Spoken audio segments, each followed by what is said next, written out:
Hello, Hallmark Hot Takers, and welcome to our 23rd and final episode of Hallmark Hot Takes. We did it. We did it. We were amazing. We could have ended like that. We could have, but we still can. All right. It's fine. So we are reviewing all 23 Countdown to Christmas movies on the Hallmark Channel and rating them according to 5 candy canes each for a total of 10 candy canes. Yes. So tonight, the final movie we are reviewing is called Christmas Carousel. So back-to-back carousel movies here, starring Rachel Boston and Neil Bledsoe. So we're gonna recap this bad boy for you. One last time. Oh, I'm so sad now. Okay, so the last recap of the Christmas Carousel. So meet Lila, who is a part-time art teacher and part-time tinkerer who works in her father's carousel and restoration shop. It's a very specific shop. He has a very specific set of skills. Yes, yes.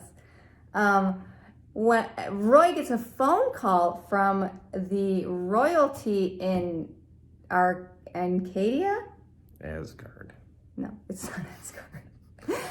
Who are asking him to come to this country that I don't remember the name of and restore a carousel that his grandfather actually built.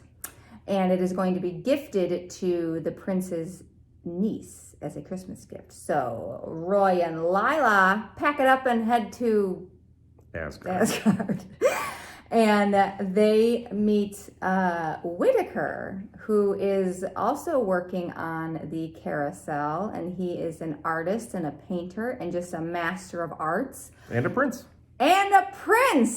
And so Lila and Roy and Whitaker are all working on restoring this carousel, and Whitaker and Lila, Whitaker is actually trying to go after a duke is offering up his manor for donation to a worthy cause, and he's choosing between proposals, and Whitaker would like him to choose his proposal to do an art school.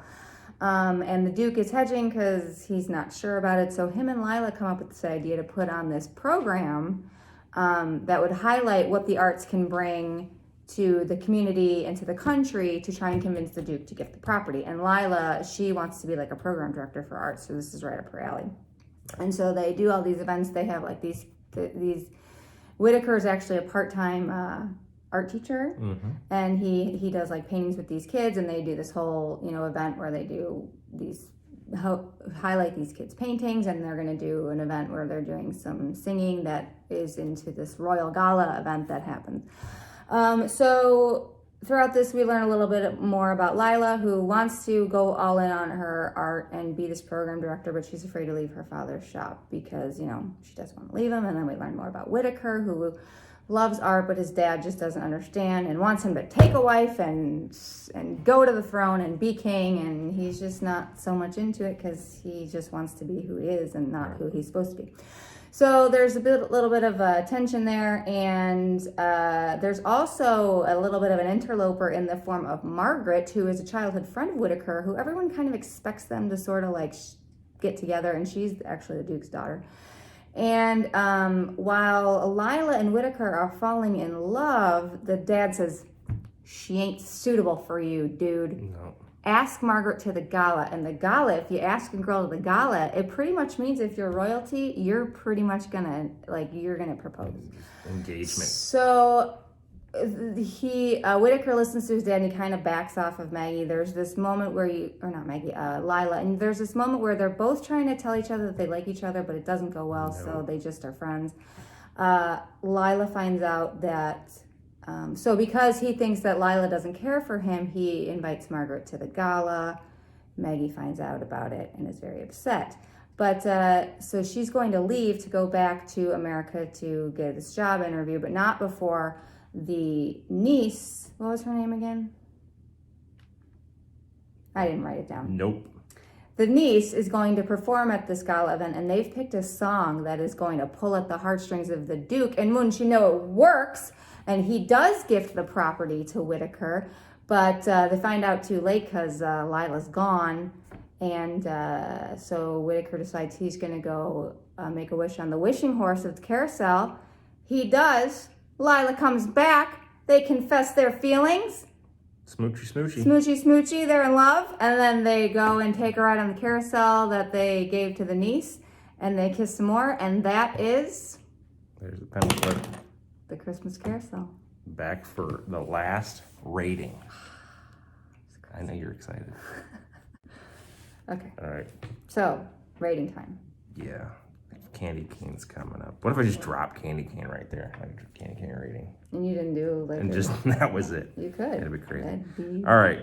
So things I liked about this movie.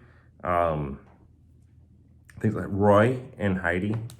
Fantastic. So Roy is her dad. Mm-hmm. The head restorator. And Heidi is the royal advisor lady. Advisor. Yeah. So that was nice. It was a cute little side romance thing going on there. The other things I liked about the movie is there was command strips used. So they had paintings in the manor that they had to hang, and they used command strips. So that was amazing. Just fantastic use. You were using a lot of time on command strips. Great product by 3M. They fell down a day late. What else? I love the carousel, the wishing horse. It was fantastic. Carousel movies, I'm in.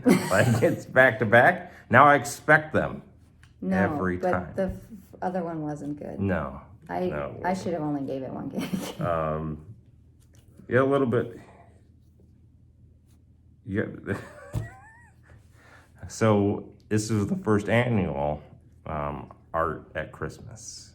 Art of Christmas. First annual. You know how Jay feels when somebody So says stupid. First annual. There's no first annual. Okay. That's gonna lose candy canes. Multiple candy canes. I don't think you're taking this job seriously. This is very You're talking about command strips. So then the other thing I didn't like about this, they're on a tight deadline here to get this carousel done.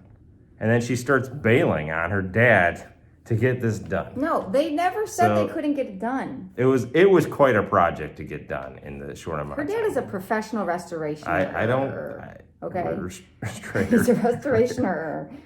But then she ditches him. So it was tight to begin with, and then all of a sudden she's gallivanting with the prince. He was gallivanting with Heidi.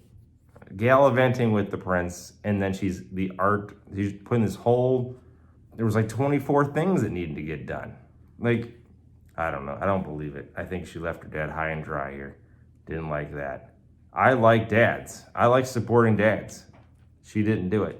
Horrible daughter. Horrible daughter. You were a horrible reviewer. So I am ready to give this a rating. You ready for this? I don't even care anymore. 2.5 candy canes. Ew. You're so ridiculous. 2.5 candy canes. Okay, you can't talk anymore. All right. So things that I didn't like about this movie. So when they first take a meeting with the king, they come to, I don't know where they are, and the king takes the meeting and he's sitting in a throne. He needed his scepter and he needed really you take your meetings with your carousel restorers in a throne, and I just thought that was really stupid. It would have been amazing though if he was wearing the crown, if he had a crown on. It would have been amazing. So then Whitaker keeps trying to talk Lila up, and he tries to be a smooth talker, but he doesn't really know what to say. So for the first half hour of the movie, he just keeps asking her about how the cottage is that they're staying at, and I just it's dude, it's your cottage. It's your cottage. It's mine. He's a bit. I gotta say, at the beginning of the movie, I didn't really like him. He was a bit. It took the actor a little bit to kind of get into his character. So the first 15-20 minutes, I was oh, I don't know, but he saved it. It was good. At the end of the movie, he's trying to call her so that he can tell her he's not engaged to Margaret. She doesn't answer the damn phone. Answer the phone. Why else would he be calling? Right. And then when they get together at the end, it's at this gala, and they're literally confessing their feelings and having this whole conversation, and the entire room is just watching, and it was really a little bit awkward. So things that I loved. Heidi, she is the royal assistant, and not only is her name delightful, she was a delight, and I loved her throughout the movie. She was she was just great. Getting crap done. and not taking anybody's crap. I thought the horse scene where she was having trouble trying to find like the shape of this leg that she was trying to do for this carousel, and he took her to his stable. Yeah, away from doing the work. Yeah, I remember that. And they fed horses, and it was really cute. I loved his relationship with the niece whose name I can't remember. Maya. Yeah. Maya. I thought that was really cute. I also had command strips down, but that's because they excited you so much. Command strips are great. I love that they fell in love like really fast. Like there was not any concern about it. They just were like, bam. And I kind of liked it. I really liked that. I liked the way the dad was just kind of dropping truth on her, like, if you work for me, that's great. If you don't, that's cool. Because she was worried about leaving, and they cleared that up. And then the king and Whitaker, when they talked, and Whitaker went to his dad and said, listen, I know you don't have respect for my art, but this is who I am, and Lila is who I want to be with. And the king, finally comes around because he had seen at the event how them, Lila and Whitaker together Whitaker was just like on, and so he says to Whitaker, the king says to Whitaker that, Lila makes you shine. And I just thought that was a really great line, and I loved that scene. It was very heartwarming. A lot of feels. They use the word besotted in this movie because it's all like, fake British people. No, it's Asgard. Asgardians. The Asgardians use this. And I liked Maya, the niece, when she did her song, and the Duke, because it was the song from the Duke's childhood that brought him along, and they were both crying. And then he got him to sing it. Because she was like, she was struggling at the end of it. And because she had to learn it in a day. So she, and it was just really cute the way they did it. So all in all, I like this movie. The ending was a little strange just because of everyone just watching it, that I didn't like. But on the whole, I think Rachel Boston is cute as a button. I really like Neil Bledsoe, even though he took a little while to get into character. And for the last movie of the season, I'm going to give this movie 4 candy canes. Wow. I liked it. It had me laughing. I really liked Heidi. She was a delight. I liked it. There were some things that were a little off-putting, but on the whole, solid showing. So 6.5 candy canes. 6.5. Yeah. Pretty in the middle of the road. All right. Well, we don't have a preview because this is the last one. But what we could do, we could do a regrets segment. What? Do you have any regrets? Did you rate something too high or too low? No. It was perfectly accurate in all my ratings. Well, you know that I still have regrets about Christmas Sweater 1. But other than that, they were pretty solid. Right. So who is the winner? Who's the winner? Yeah, we gotta come back with winners. All right, we'll come back. All right. Okay, so just a quick little ditty on where we are at the end of all this. So the top ranked movies, we have a tie for first place. We'll go with top 5. Top five movies of 2020. All right. Tied for first place is The Christmas Waltz and Christmas with the Darlings, with the perfect scores. Right. Of 10 candy canes. At tie for third place with 9.5 candy canes. Good Morning Christmas. Good Morning Christmas. And Christmas by Starlight. Which was like a surprise. That was Remember the that? sleeper. That was a sleeper. Would have never thought that was a good one. And then tied for fifth, there's 2 movies with a 9 rating. Oh, what are they? Both movies you gave 5s and I gave 4s. Heart of the Holidays. And Chateau Christmas. Okay. And then we also have to give the worst movie. The worst 2 movies or just the worst? Do the worst 2. The worst 2 movies.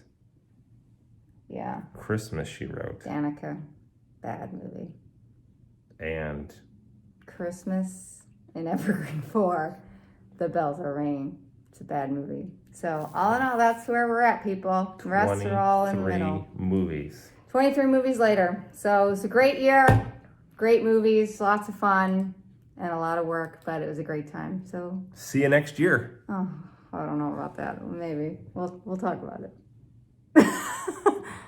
All right. We'll see. No. We'll see you. Bye. Thanks, everyone.